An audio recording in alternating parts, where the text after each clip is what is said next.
You're listening to Agile Ideas, the podcast, hosted by Fatima Abuchi.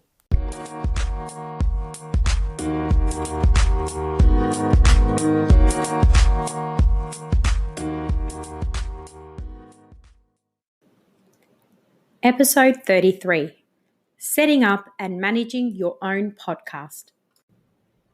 Hi everyone, welcome back to another episode of Agile Ideas, the podcast. Thank you so much for joining me.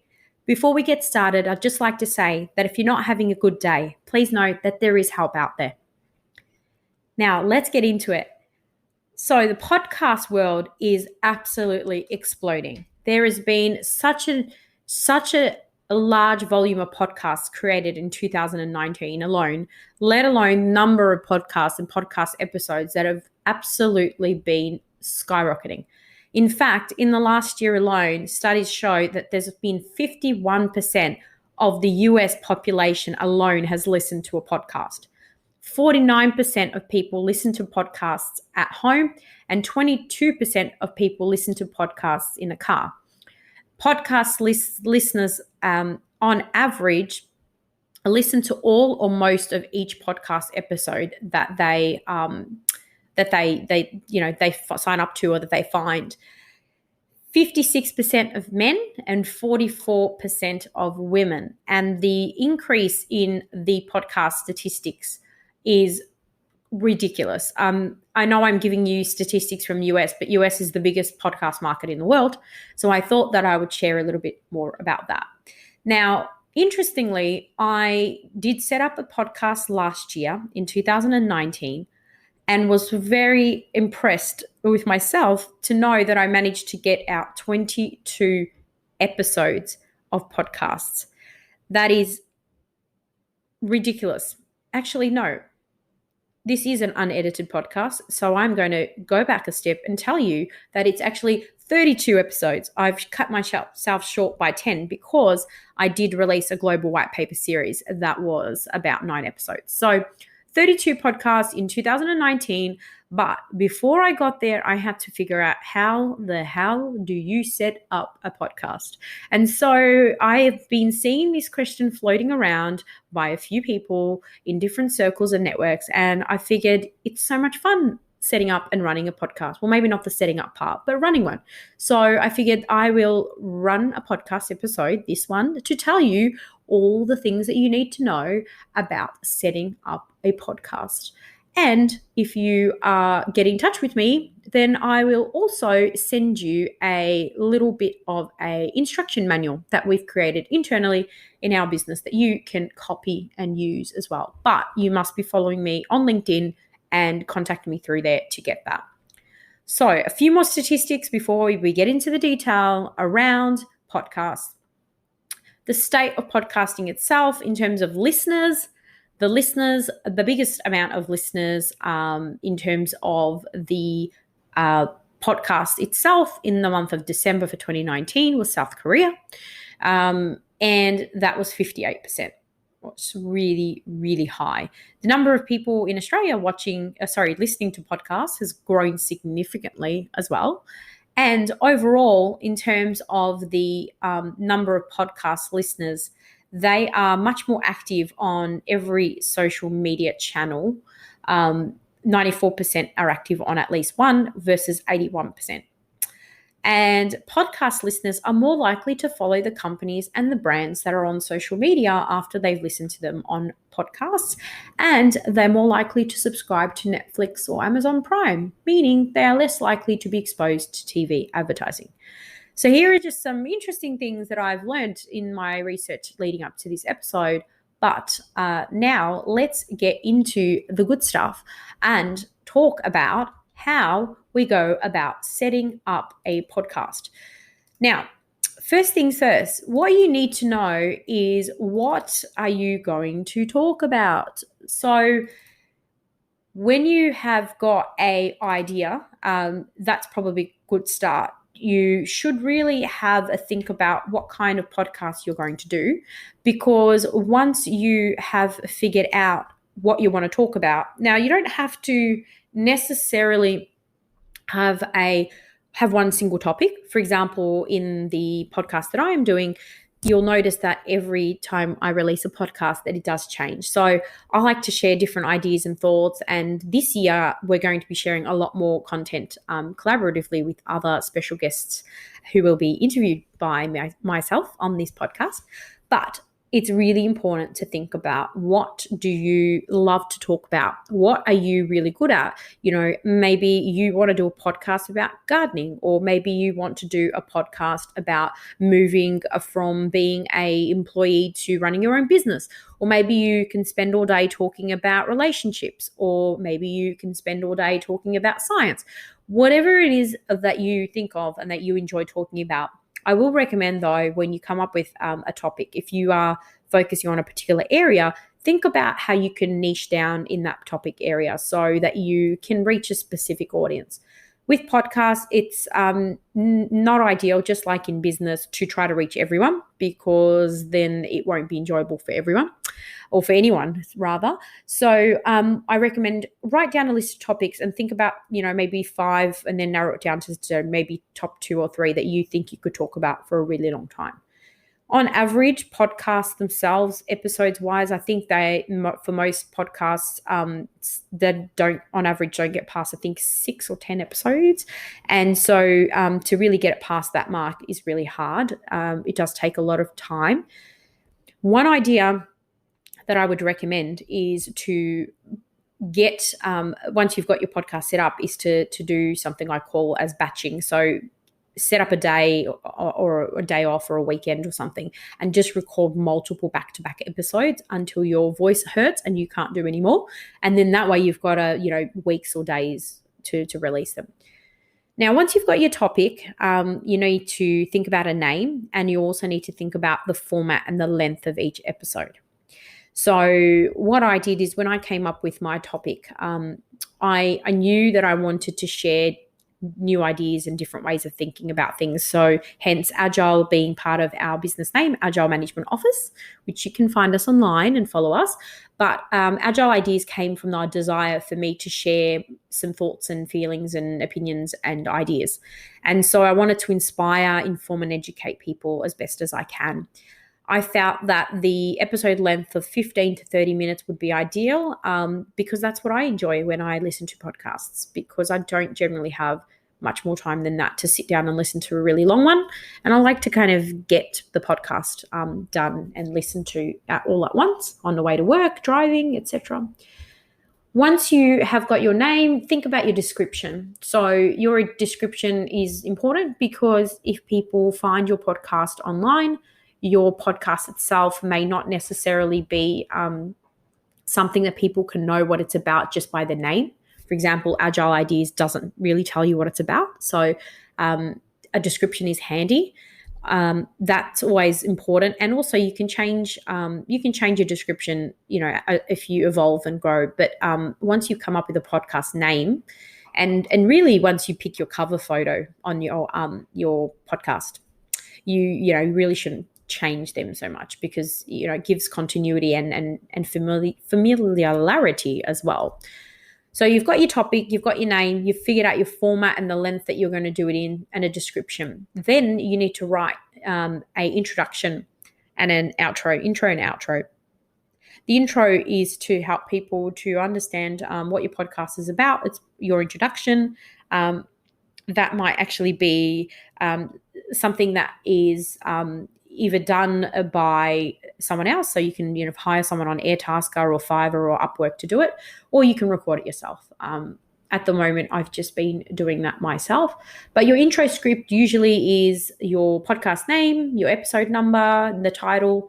You might have some music or sound effects in the background. You might introduce yourself as the host, and you will summarize what today's podcast is about. If you get to a point, and this is not going to be for everyone, eventually some people do hit a high number of podcast listeners on their podcast. Now, if you do get to that point and you are in a position to look at sponsors, you can include them in the podcast. But unless you're hitting 100,000 people listening to your podcast, which is, not a huge amount of people, then let's not worry about that for now. The outro script is something like along the lines of, if you've enjoyed the podcast, please subscribe, or you can follow me here or go there, and, just some closing words. The reason I'm saying to do these scripts because doing these scripts up front, even before you've learned what software you're going to use, is so when you find the software that you're going to use and you start to actually go into setting it up, you've got everything in front of you. It's like if I'm baking a cake, I go into a kitchen and I have all my tools, I have my oven on, preheated, I've got everything I need, all the equipment, and then I'm ready to bake my cake. So this is all the stuff that you need to know to help you get prepared to bake your podcast cake. Okay, so moving on. Next things next. So you've now looked at topic, name, description, etc., intro, outro. You need to come up with some artwork for your podcast as a branding activity. Now, you will see that my podcast image just says Agile Ideas in sort of chalkboard handwriting. That is sort of how we use Agile Ideas in other places and works for me. You might choose to have a picture of yourself, depending what your podcast is about. You might choose to have something designed, or you might design something yourself, or you might have an existing photo. All that matters is that it's clear, it stands out, and that it is the right size for the podcast thumbnail that will be pictured and featured all over everywhere. Then you need to find the way that you are going to record your podcast. Now, recording and editing your files. Now, if you choose to edit them, I know and I understand a lot of people do record podcasts, especially if you've got money to pay teams to help you and edit them a lot. But it's not something that I've personally spent any time or thought on. Being too busy to actually have them edited, I just feel that for me at this point in time, the raw unedited version is sufficient and hopefully is appreciated. So you need to have a good microphone. Initially, when I first started recording podcasts, I did hide in a sort of a cupboard because it gives you that sort of echoey blocking noise. It's like a really soundproof type situation. And I've actually know women, for example, that actually sit in their walk-in robe and record their podcast with the door closed. So you can do that. Initially, while you're getting started, your iPhone earphones, the earphones that come with your iPhone or your other device will be sufficient. Whilst you're starting out, it doesn't need to be perfect. Done is better than perfect. So you can use that. And I did use that for more than half of my podcast episodes last year. I only invested in a microphone probably in the last 3 months. Now, the microphones themselves, there are many out there in the market. For me, I was able to go down to the local Officeworks market shop and access one called, because my brother works there, and he recommended that I get the Audio Technica handheld microphone. So it comes on a little tripod and it works perfectly fine, enables me to plug in my earphones and connect it to my computer, and that's been more than sufficient. So you can use your iPhone earphones. I recommend not the wireless ones because they are not as clear as having the actual wired ones.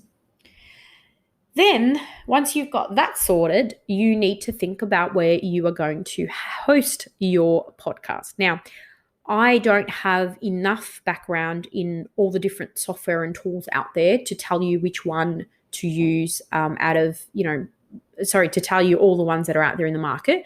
But I'm going to tell you what I did because it's been easier, and it's been fine, and I've really had no problems. Now, to record my podcasts, I have used a program which is free, and it's called Anchor.fm. So you go www.anchor, so ANCHOR.fm. That is where I set up my podcast, and I do record all my podcasts directly into my microphone, which goes through to the web browser. Just make sure that your battery is not going to die on your computer, or you're not going to get distracted or have dogs barking, etc. when you go to record your first podcast.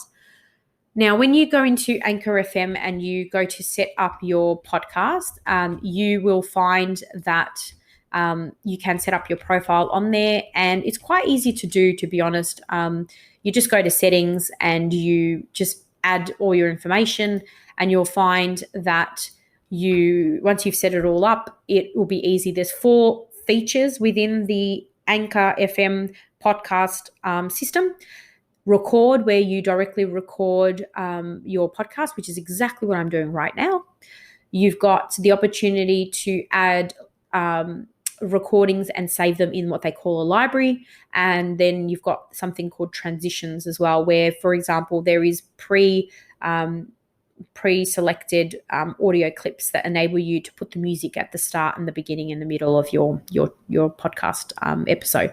So you'll see with mine, we've got a bit of music. There's an introduction to the podcast itself.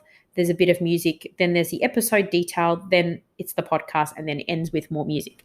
So you can record them in any order. Once you've done the recordings, you're actually able to then reshuffle in Anchor FM, and you're able to then publish it. I will say, though, I didn't mention this at the start. I will go back one or two steps. When you come up with your name, make sure that name is available, and go to Apple iTunes and actually register the podcast name. So you can go into iTunes on the website and just type in podcast, and it will show you how to do that. Because if the name's not available and you start, branding and marketing and all that, then you'll find that you will have to change the name. So that's what happened to me when I originally came up with my idea before Agile Ideas. So I'd recommend you check that first. So go to, I say iTunes. You can also check another program called SoundCloud. So go to Google and type in SoundCloud and just make sure the name's available. Now, once you've got Anchor set up, the best thing about Anchor is it automatically enables you to publish or schedule your podcast episodes in Anchor. What I've done, because Anchor is not as well known, whereas SoundCloud is, so SoundCloud, so SoundCloud, because that's more well known and a lot more sort of user friendly, I actually, once I've recorded my podcast on Anchor FM, I actually download the episode and I upload it to SoundCloud. So I'll get to that in a minute, but that is what I would recommend. You can publish directly from Anchor, and a lot of people do that, but it's just not as well known. So I find that people, although Anchor does link to Apple and Spotify and other areas where podcasts are available, but if you're just starting out, you might just want to publish from Anchor. When you go to publish an episode, it will give you the opportunity to put the title and a description and any links or show notes that you want to put. I would recommend that you, in the title, start with a numbering ID so you've got an easy way to find it. I've just gone from 1 to 33, and just make sure that your title's always consistent so they look and feel, the spelling, etc. is correct, so that you give off a professional impression, not something that's a bit scrappy. Great. So now that we've gone through that, and you've gone and found somewhere to record, you've got everything set up, you have worked out what you're going to talk about, you've got your name, you've got your description. When you go to set up your podcast in Anchor or Spotify or iTunes or any of those programs, you will get asked to choose a category or a subcategory. For example, entrepreneurship, business, education, etc. So just be really conscious of what is your podcast mostly linked to, because it will come up in search results under that category. And if you are one of the few people in the world who see resounding success with their podcast, eventually you might find that you could win an award or something by being in a particular category. But again, we're talking hundreds and hundreds of thousands of listens. So that's a while off for many of us. Other than that, your podcast rating. So, is there going to be any swearing in it? Or if not, basically would be listed as clean on these programs, clean as in no swearing.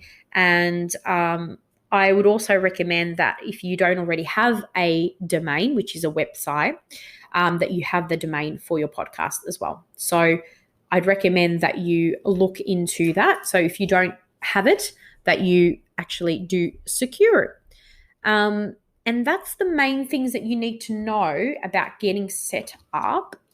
The other thing I will say is you now have sort of the information to get set up, and you'll follow the prompts on Anchor FM to record. What are the other things that I recommend you do? And this was recommended to me by a really senior marketing expert. Is she recommends that in addition to publishing the podcast on Anchor FM and SoundCloud, is that I also publish it on YouTube as a playlist item. So if you go to YouTube and you have a page already, or you set one up, it'll actually give you the option of uploading the podcast. They might that they will be uploaded as if they're videos, but they'll link to a playlist so people can search and they will come up as well. Now, to get your podcast into the playlist feature, I use a program called Microsoft Photos just on my computer. And all I do is once Anchor FM's file is been published, I download it, and then I go into Microsoft Photos and I add the audio to my podcast header. So it's just the photo from my podcast. I just add it as if it's a photo, and then I add the music, and then I publish it for online. It's really easy to do, and I recommend that you try to do that as well. And then you can upload it to YouTube as a playlist so that it comes up in YouTube Music and other things online. You might choose to have a YouTube channel, a blog, a monthly email, etc., etc. You're welcome to do that. Other than that, you probably would need to, if you're going to do lots of podcasts and interview people, I recommend having something to track all of the podcasts. So don't just try to guess, so you don't get confused and double book or schedule over, or use the same number twice. Use Microsoft Excel, for example. We use that for quite a while. I also use a product called Airtable, and that enables me to track content ideas for podcast episodes, and also enables me to track other things in terms of guests or topics or details or things that I want to talk about. So you can use Airtable for that as well. Now, you may or may not have podcast guests. If you do decide to have podcast guests, then you'll need an effective process for recruiting and managing those potential podcast guests. And the way to do that includes finding and logging all the information regarding those potential guests, and then obviously going through the process to invite the guest to participate, and then scheduling the recording and publishing it. You can use online programs to record your podcast as a video, for example, using Skype or GoToMeeting or Zoom, and then upload that particular conversation to YouTube directly, so not through the podcast. But that is an idea if you're going to be recruiting and managing guests as well. So with that being said, that is the sort of main things. I'm not going to go into the details as such around managing guests, because a lot of people tend to do podcasts talking about things that they're interested in. I would probably say that it's important to make sure that you don't feel bad if you find that you don't get much listens. Podcasting is so big, and there is so many podcasts out there. I'm surprised if you're listening to mine right now, but it is about persistence. It does take time, and it really does have to come from sort of a passion for speaking, and really you want to do this for those reasons. Otherwise, you're better off just, if you're not going to maintain it and you're just going to set up a podcast and have like 2 episodes and do nothing afterwards, it's not worth having. So make sure that you really think about whether you've got the time to invest in putting in for this particular podcast. And I think that if you do, it will be enjoyable. In terms of frequency, there are different rules of thumb around the frequency of podcasts. Each person has a different perspective, and each person has a different opinion. I think that for a podcast that's starting out, you would really like to see at least one episode a week, but aim for one a week minimum. If you can't do that to start with, go for one a fortnight. I am guilty as well of trying to do one a week and sometimes not. This is the first episode since Christmas last year, so it's been a few weeks. I'm going to give myself not too much of a hard time because it has been Christmas and New Year. But the recommendation is try to get your podcast to be one a week. As I said at the beginning, you don't have to record all of them. You don't have to record them each week. You might pick a day or have a day off or, on a weekend and literally just sit there and record. If you're doing 30-minute episodes approximately like mine, you might be able to sit down and record 4 30-minute episodes, and that's 4 weeks in a row. And you could just schedule them and not have to worry about them. The other thing is once you've scheduled your podcast and it's been recorded and it's published, don't just leave it and expect people to come to you. Share it on Facebook, Twitter, LinkedIn, Pinterest, wherever. Share it so people know it's there, especially if it's good and people find it interesting and enjoyable, then they will share it with other people. Just like if you're listening to this podcast and you find this helpful in any way, shape, or form, I'd hope that you would share it or like it as well. So, word of mouth is the best way that podcasts spread. I know I've referred people to podcasts, and I absolutely love listening to podcasts. I pretty much do that more than I listen to music these days. Some notable podcasts. One notable podcast that I will mention that I've gotten a lot of inspiration from over the years is the Tim Ferriss podcast. Tim Ferriss, Timferriss. He has, I think, the most popular business podcast in the world. He's exceptional at interviewing guests, and the information he shares is remarkable. So if you want to get some inspiration, listen to him on the Tim Ferriss podcast. And if you are interested in getting guests for your podcast, you can find them through your existing network, conferences, Facebook groups. You can find people through blogs, maybe a book you read. You can reach out to authors. So there's a lot of different things that you can do to actually bring those people together and invite them. Not everyone's going to say yes. You probably get way more no's than you do yeses. And also, you may not get as many people on your podcast at the beginning. So it might be sensible to try to do, a dozen or so episodes before you start inviting other people because, people's time is important. They might feel that, if you're doing a podcast and there's not many people listening to it, it might not be the best use of someone's time, especially if they're, really busy and they've got a lot of requests to come through. They're probably going to pick someone who's got a higher following on podcasts that, is going to really be beneficial for them as well. So don't be disheartened if you get no's, but also don't be afraid to ask the question. You never know. You might find that people are willing to actually be part of the podcast game with you. So that's another thing. Other than that, as I mentioned earlier, you don't have to have one specific topic. If you're like me, you like to do lots of things and you like to have lots of topics. So you'll see that I do that at the moment.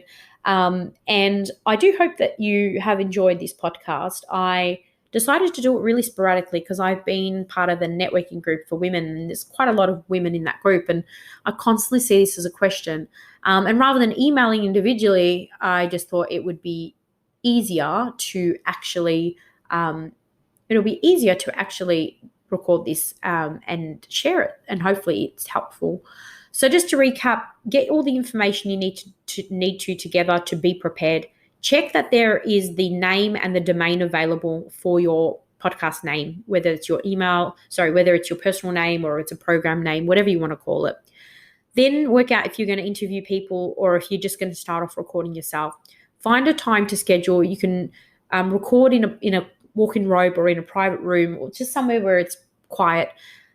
You can use your earphones that you get, not the wireless ones, but the wired ones, the ones that come with the Apple iPhones. They're great for starting out. Or once you get to a point where you are confident you're going to use the podcast more frequently, you can look at buying a microphone, which I bought at the local Officeworks. It's a tripod microphone. Brand is Audio Technica. Use Anchor FM to record, and then you can use that to publish, or you can publish via SoundCloud additionally. So therefore, it's on multiple channels. I think SoundCloud was one of the only channels that wasn't connected to Anchor FM. So I wanted to make sure it was on SoundCloud as well. Then you make sure you've got somewhere to track all your episodes and what they're about, and also any guests that you do have and the topics. And then once you have all that, make sure that you schedule them in so you can batch record and not have to record sporadically like I've done sometimes. And try to have fun with it. Don't take it too seriously. Hopefully you've enjoyed this podcast episode, and I look forward to you listening to some others. If you enjoyed this, please share it. Otherwise, I hope you all have an amazing day. Bye for now.